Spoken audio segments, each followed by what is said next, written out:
आपकी जिंदगी की सबसे बड़ी प्रॉब्लम क्या होगी? जब हम लोग लगातार मेहनत करते हैं तो हमारे घर वाले, परिवार, दोस्त, हमारे हितैषी हमें बोलते हैं कि नहीं यार ये काम ठीक नहीं है, कोई और काम कर ले। ऐसा बोलते हैं कि नहीं बोलते, मुझे बताओ। दोस्त, आपको एक चीज मैं बताना चाहता हूं, या तो आप बात मानना या मत मानना, लेकिन एक चीज बताना चाहता हूं। आज के बाद अपने माँ बाप, भाई बहन, परिवार, दोस्त, रिश्तेदार, उनसे जितना प्यार, मोहब्बत, सम्मान जितना आज से पहले करते थे, उससे ज्यादा करना आज के बाद मेरे कहने से। लेकिन जिंदगी में सब कुछ उनको देना, हर चीज का हक देना, लेकिन एक हक कभी मत देना, और वो हक ये है कि AWPL के अंदर आप अगर कामयाब होते हैं तो उनको सलाह देने का हक गलती से कभी मत दे देना साहब। अगर AWPL में सक्सेस होने का हक आपको अगर किसी को देना है तो एक आदमी को, और वो आपके लाइन ऑफ स्पॉन्सर में आपका एक्टिव अपलाइन होना चाहिए, वो आपका सक्सेसफुल अपलाइन होना चाहिए। इसके अलावा किसी माइक के लाल को हक मत दे देना कि वो आपको सलाह दे सके। दोस्तों, ये गलती कभी मत करना।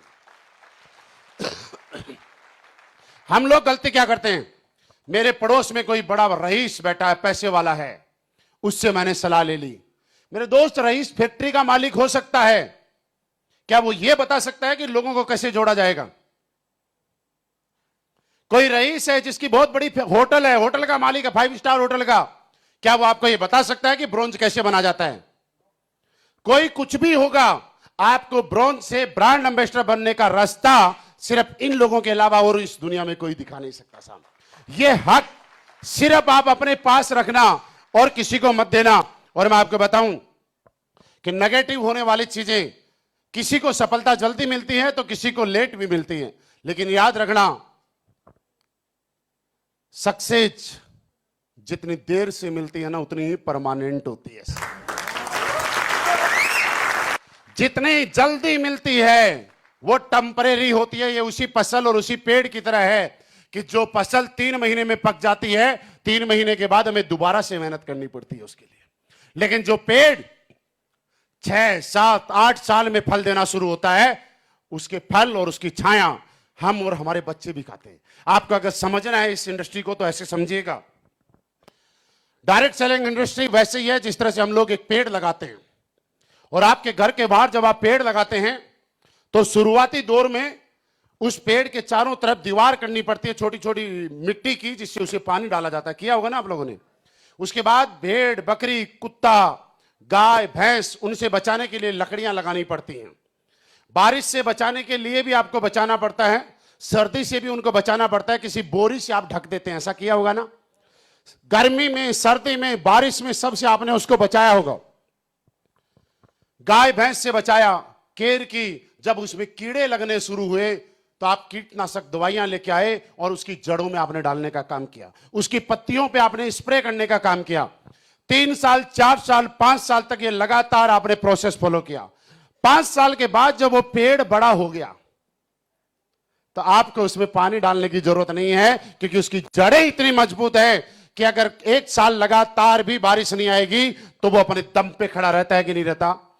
उसके बाद उसको किसी भी, ना बारिश से बचाने की जरूरत, ना गर्मी से, ना सर्दी से, क्योंकि वो तना, पेड़, उसकी टहनी इतनी मजबूत हो चुकी है कि वो हर चीज को बर्दाश्त कर सकता है, सहन कर सकता है। और उसके बाद पहले हम उसकी केयर करते थे, पहले हम उसको बचाते थे, पहले हम उसका ध्यान रखते थे। अब वो पेड़ इतना बड़ा हो गया कि अब वो हमारा और हमारे परिवार का ध्यान रखता है। जब बारिश होती है तो हम और हमारा परिवार उस पेड़ के नीचे होते हैं तो हमें बारिश से बचाता है। जब सर्दी होती है हम उसके नीचे चारपाई लगा के सोते हैं तो हमें सर्दी से बचाता है। जब गर्मी होती है और दोपहर में हम लोग वहां बैठते हैं तो वो पेड़ हमें गर्मी से बचाता है।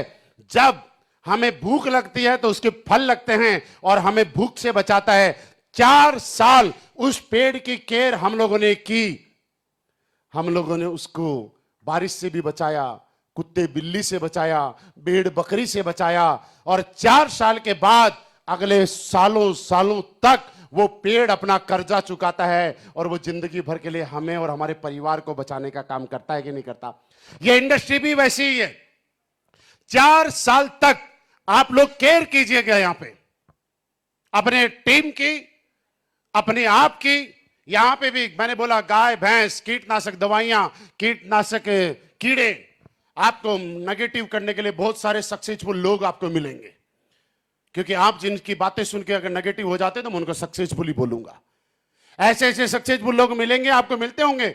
मैं कई बार फ्लाइट में जाता हूं, कई बार एयरपोर्ट पे बैठा रहता हूं, कई लोग खाली टाइम के अंदर बात कर रहे होते हैं, यार ये सरकार तो बड़ी बेकार है, क्या हालात कर दी अर्थव्यवस्था की, संभाले अर्थव्यवस्था नहीं संभल रही है, कितनी अर्थव्यवस्था बढ़ गई, खराब हो गई, महंगाई किस कदर बढ़ रही है।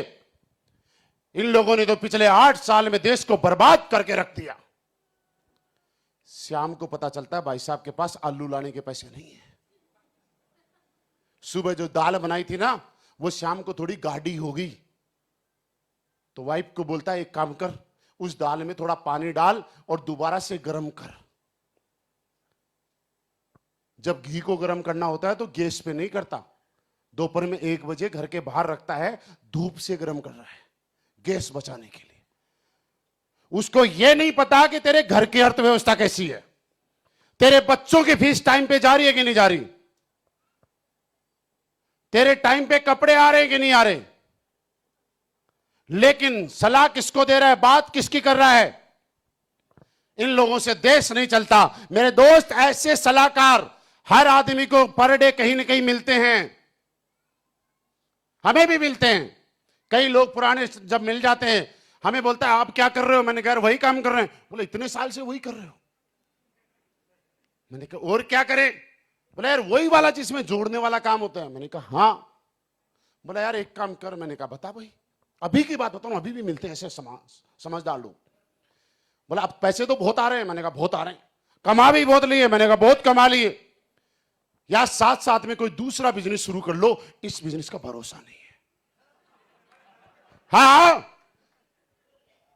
किसको सलाह दे रहा पता है, टूटी फूटी बाइक लेके आया है, दहेज में मिली हुई, आज तक उसमें तेल के अलावा दूसरी चीज नहीं डाली, और वो भी मजबूरी में डाली क्योंकि बिना तेल के चलता नहीं।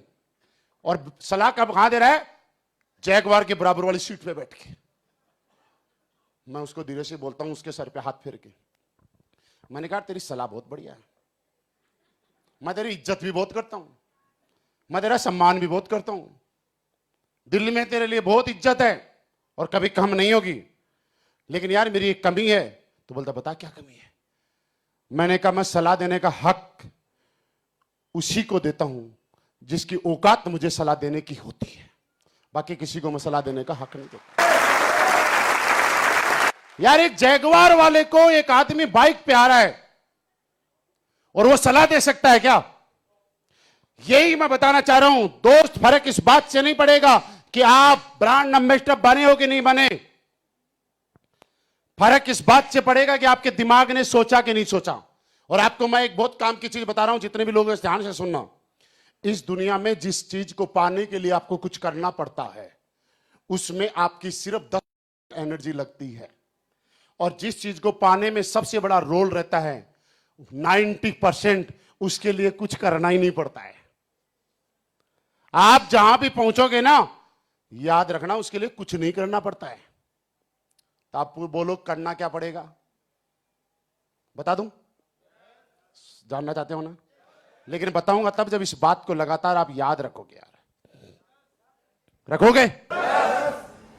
उस चीज को पाने के लिए सोचना पड़ता है। आप आज इस हॉल में आए हो, इस हॉल में अभी बैठे हुए हो, आपका रोल मात्र 10% है। 90% रोल इस बात का है कि आपके दिमाग ने यह स्वीकार किया, यह एक्सेप्ट किया कि मुझे इस हॉल में कल जाना है। इस बात का ही सबसे बड़ा रोल है, आपका आने का कोई रोल नहीं है साहब। क्योंकि आपका दिमाग अगर यह स्वीकार नहीं करता कि मुझे हॉल में जाना है, तो आप आज का टाइम कहीं और दे चुके होते। आप प्लान देने भी जा सकते थे, रिश्तेदारी में जा सकते थे, बर्थडे में जा सकते थे, या घर में सो भी सकते थे, लेकिन आपने ये काम नहीं किया। इसका मतलब आने में जो रोल है वो आपका नहीं है। आने में जो रोल है वो आपके थॉट प्रोसेस का है, आपके दिमाग ने स्वीकार किया।